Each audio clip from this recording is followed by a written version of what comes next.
Hey, this is Grant with Live Taplists.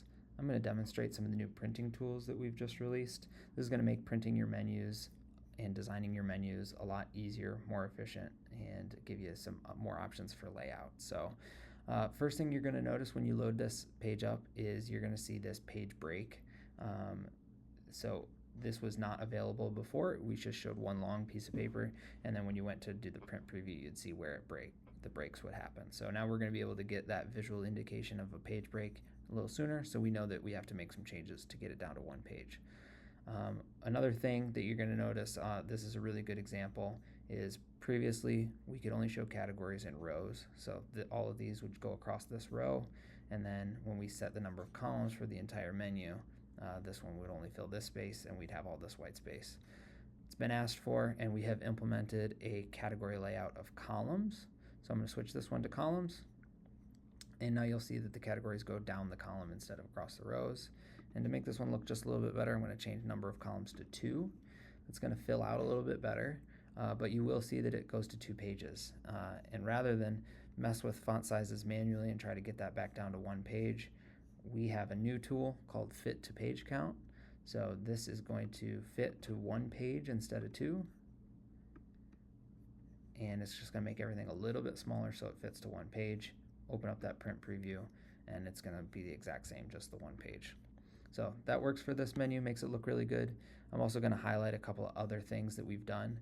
Under layout, you're also going to see half page mode. So if I change this to 1 column and do half page mode, now everything's going to duplicate left side and right side.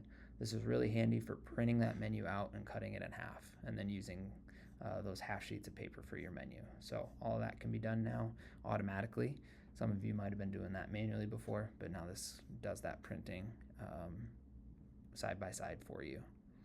Something else we've done is add the ability to include a watermark. So this is an image that we can put in the background of the print menu. We can make that larger or smaller. We can make it more or less visible, and you can add any sort of brand background there to help this menu really exhibit what your brand is. And lastly, something that we've done is, let's get this menu back up to a couple of pages. I'm going to add a different category. So we're on 2 pages now.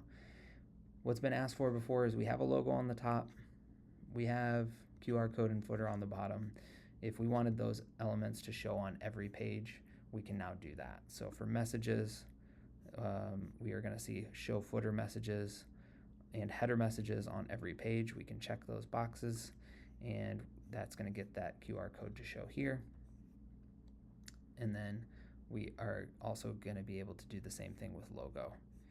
We can get the logo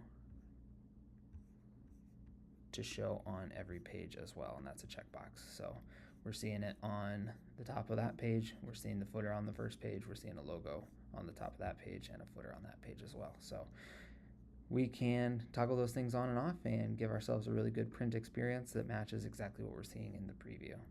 So hope you enjoyed watching this, and you're going to be able to take and use some of these tools to make even better menus. Thanks for watching.